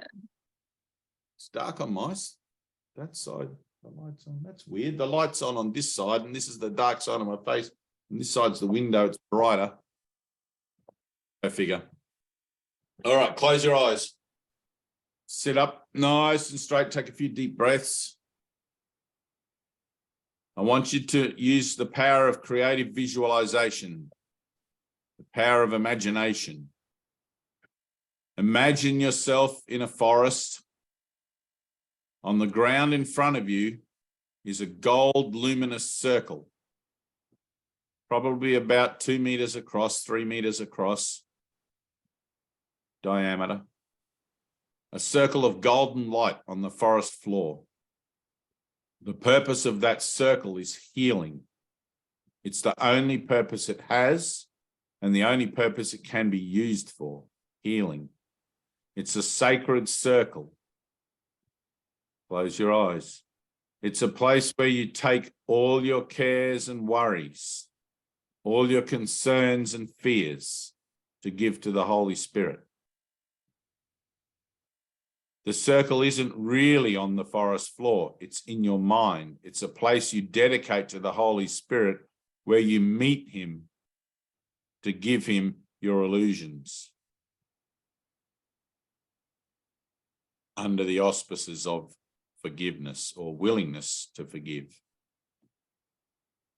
I want you to see that circle on the forest floor, how beautiful it is and what it represents, and try to get a sense of the holiness of what it is to step into that circle and to sit there in the circle on the forest floor and allow the Holy Spirit to do what needs to be done in you, to allow the Holy Spirit to work his miracles and wonders through you for your healing and the healing of your world. And when you feel ready, I want you to step into that circle. But before you do so, I want you to think of somebody that upsets you. Somebody that perhaps every time you see them, there's a sigh or a grievance or some kind of issue, problem, whatever it is, whether that's in your immediate family or at work or something you hope for, perhaps a situation that's unresolved, a situation that you realize within yourself you don't know how to heal it, you don't know how to fix it, change it, anything.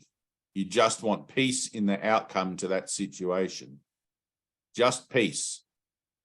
Not peace if the other person did something or didn't do something, but just peace across the board for you and the other person or you in the situation.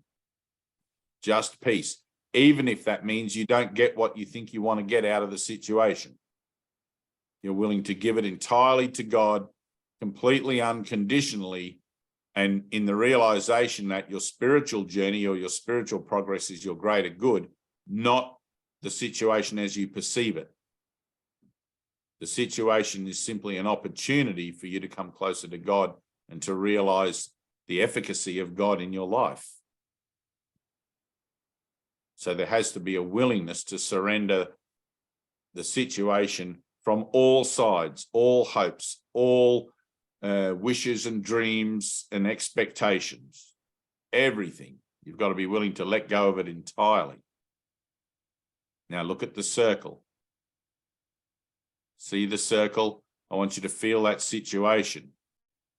And when you're ready, step into the circle. See yourself stepping into the circle and allowing all that emotionality around that situation to come up for healing. Step into the circle and feel it. Feel the situation. Feel the emotions that it plagues you with. Feel your concerns and your worries. Here I am, Father. Holy Spirit, take this from me. Allow all of that to come up. We're so good at pushing our emotions down and pretending, oh, that doesn't matter. But now we're going to let it up. Now we're going to let it out, and we're going to allow ourselves in the safety of our circle to feel it all as we let it go to God. Take this from me, Father, and breathe. This situation with my father or my mother or my aunt or uncle, children, with my neighbor. Let it go. Give it up. Father, take this from me. I need a miracle instead.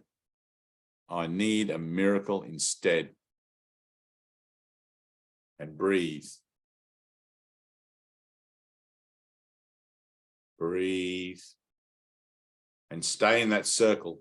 Don't step out of it. Stay in there until it's done. Let all that energy come up. All those emotions come up. Feel.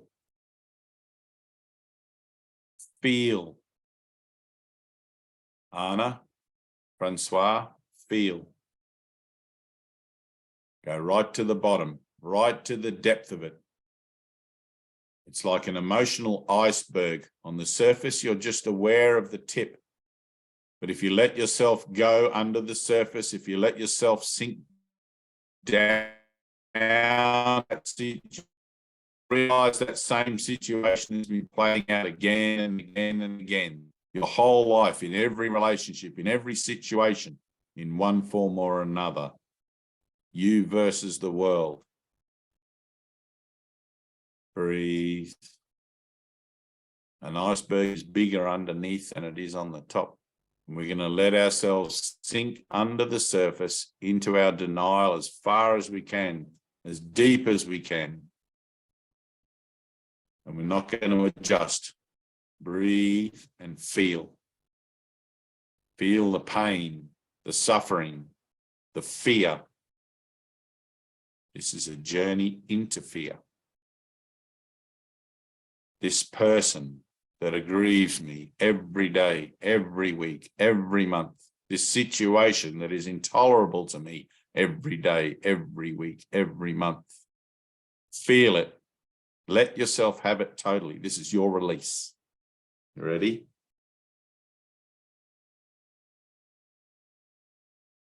Breathe. It used to be the starving children in Africa for me. I couldn't stand it. In the 80s, during the Great Famine, 11,000 babies would die every single day. Mothers would have no breast milk because they had no food. People were dying of starvation and malnutrition and hunger every day. It was on my television. It was in the newspapers. It was everywhere. I couldn't stand it. I couldn't stand to see food on my plate. I couldn't stand to put food in my mouth. I felt so guilty, knowing that 11,000 babies were dying every day, and I had plenty. That was all the pain in the universe to me. It doesn't matter whether it's an illusion or not an illusion. It doesn't matter whether it's real or not real. There's no way I could go to Africa and tell them, don't worry, it's not real. I had to deal with it where it was. It was in me. I was using the guilt as a weapon against God. I was using the guilt as a weapon against myself. I was giving one situation such an incredible amount of meaning that I was trying to leverage God out of his seat of power and put me there instead. Breathe and feel. Breathe and feel. Fran, go deeper. Push. How do I really feel about this? Let me get to the bottom. Let me take this one moment of discomfort and wring it out like a dishcloth for all it's worth. I want to get everything out of this. I don't want to sit on the surface. Let me squeeze the shit out of this cloth till the last drop. I'm just going to stay here in the circle and do this. How often do I give myself this chance to do this in daily life? How often do I allow myself to go this deep and give it to the Holy Spirit? Father, take this from me. Breathe. Get in there. Get right in. Yes, it sucks. It really feels bad. And I'm not going to look away. I'm not going to shy away from it. And I'm going to go there. Totally go there, and I'm going to feel it and own it and take responsibility for it and accept atonement for myself in that place. I'm one with this. These are my thoughts. This is my story, my situation, and I'm going to give it to the Holy Spirit for healing.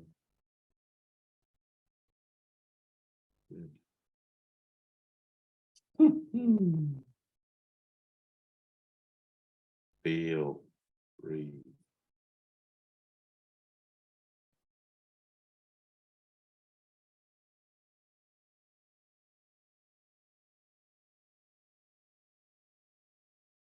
It's very easy to live in denial of things. We've become the masters of getting comfortable in a comfortless place. Sometimes we're not even aware of our denial until we have an altercation with someone or until something shows up that triggers us. And then all of a sudden, bam, oh, I didn't even know that was in me. I didn't even know that I was harboring that denial, that energy for negative, for dark thinking. That's why you've got to get out of your comfort zone. Go on a bus trip somewhere or find yourself for a few days in another place, another town, another situation where there's nothing familiar, and just see what happens. Think of it as a great experiment.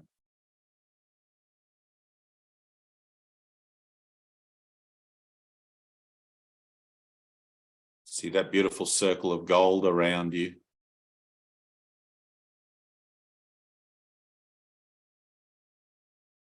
This is a place dedicated to healing. This is your place, a sacred place.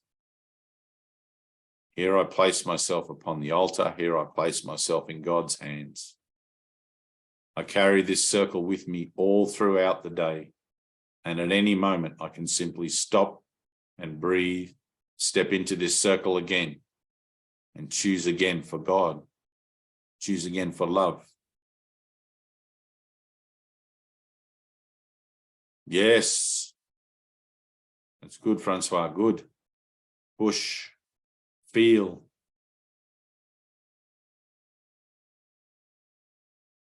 As you get older in life, in physical life, as your body seems to age and things, more situations have happened to you, it becomes easier to become aware of just how heavy denial can be. When you're young, it seems the world is often your oyster and there's not too much to worry about. But as you go through life, you realize that everything here reflects death. All my hopes and dreams reflect death. It's like, Jesus, why the hell did you point that out to me? I was happy in my delusions. I was happy in my dream. I was happy in my ignorance. It's like, this world is not your home. I'm calling you home to where you are. I'm calling you to awaken. The journey is hard and steep, and there are few that you will find thereon.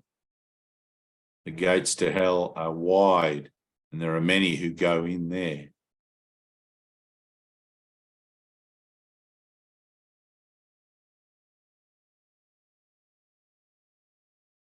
You've been called and you've answered. This Zoom meeting, this course, this curriculum, it's all part of the answer. Stay true to it. Stay miracle-minded. You must refuse to listen to your own thoughts.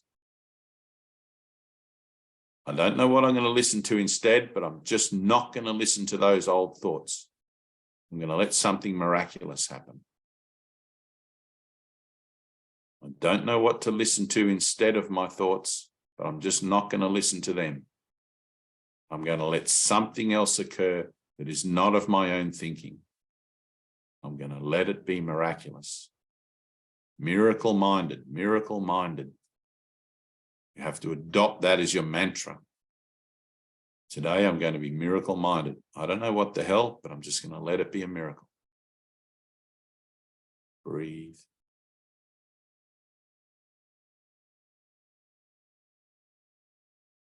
Look at that circle in your mind, that beautiful golden circle. It's entirely purposeful.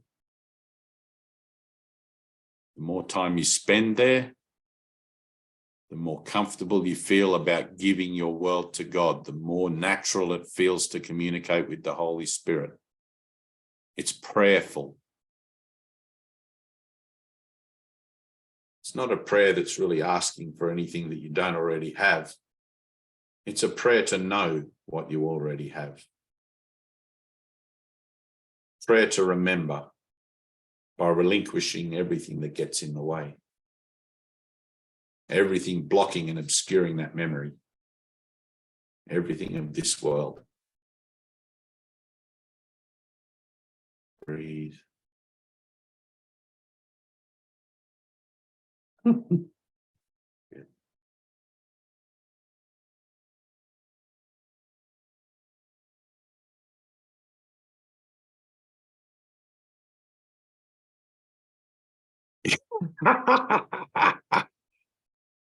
You heard me, Tina. I was just about to say it and you heard me.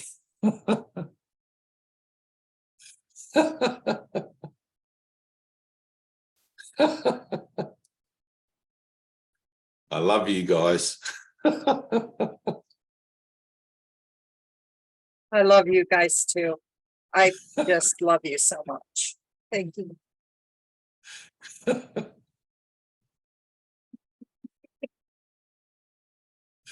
There's only Keep laughing.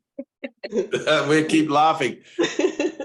All of time and space, tiny man, I did it, which the Son of God remembered not to laugh. We just keep laughing. And the world will end in laughter. That's it. Hooray. Kaboom. Kaboom.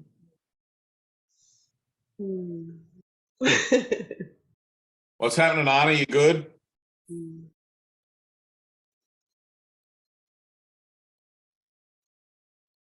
That's good. She's good.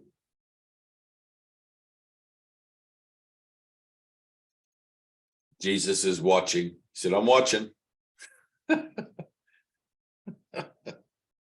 It's funny when you remember that this is already done already, and when you collapse the time of that, it really makes it so much more beautiful. It's like there's really nothing I need to be worried about. Not a thing. Like, I'm just collapsing some time for a bit of time for my brother Jesus. It's lovely. I really do need to do nothing. I'm just going to sit in my circle and just let it all happen. Oh my God. Oh my God. That's it. I'll just sit here. The Holy Spirit will do it. It's already done. And like the process seems to take a little bit of time, but in truth, no time is passing at all. All here and now.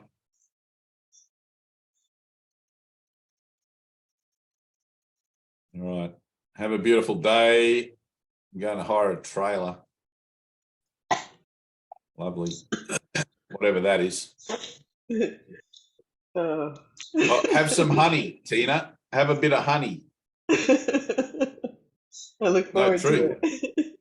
Have some honey on the teaspoon. Yep. I have agave. Some... I don't think I have honey in the house. I have agave. Isn't agave a cactus? It is, but when you make it, it's real sweet, like honey. Can I use that? No, this was honey. I just heard honey. Honey, I'll go get some. I'll go to the market. Whatever you want, Jesus, I'll do it. Honey? Maybe you just have to go to the market and see your friends. Yeah, that's probably what it is. It's right around the corner, so I'll see a few on the way. I'm gonna go get some honey. I'm excited. See what happens. Right. Francois, anything? You all good? Francois is good. Anna's good. Yep. 2 thumbs up. That's a Thumbs good up. camera. That's a good camera, Francois. Yeah. That's nice. I can finally see you out of the Yep. shadows. Yeah, it was really dark there before. And now there's light. Yes. Great analogy. Oh. Anna's good. Wearing a hoodie. She's got a hoodie on. Trinity has not taken off that hoodie or the shirts or whatever, you know, like. Oh, I should get her a hoodie. She's made. totally two-packed out, everything. She's like, she gave one of her friends those buttons for the phone. Oh, she did. Cool. I gave her 2. Yeah. She has a friend who's two-pack mad as well, and pop. And also one of the T-shirts Yeah. disappeared. One of the T-shirts you gave her friend had I another have one shirt too. similar. Tell Is her that I'm like, huh? I'm gonna tell her I'm gonna be one of the triplets. Is that a phone you've got that on? Or is that No, that's the button. No, I haven't taken it off. I haven't okay. taken mine off yet. Okay. And she swapped the T-shirt with her friends. It was a bit too tight for her, and her friends was bigger, so they. Oh, sweet. Oh, cool. Yeah. She's like over the moon with all that stuff. Look forward to That's part it. 2. Unless Yeah, you guys have any questions or something, I think let's just be about our Father's business. Shining the light. Yeah, let's do that. Yeah, totally. Or falling apart, one or the other. It's all good. Either falling apart or shining the light, one of the as long as it's, you know. There's only the activity of God. That's right. It's one or the other. See I'm either falling apart to be of greater service, or I'm just being of service from the place that I've just fallen apart from. Mm-hmm. All right, I love you. Peace. Love Love you. Not leave meeting. you. Leave meeting. Love you. Mwah. Off to honey. Love you. Get some honey. We'll chat. Oh, I have to send you something. I'll do it later tonight. I have to go back to work in a minute after I get some honey.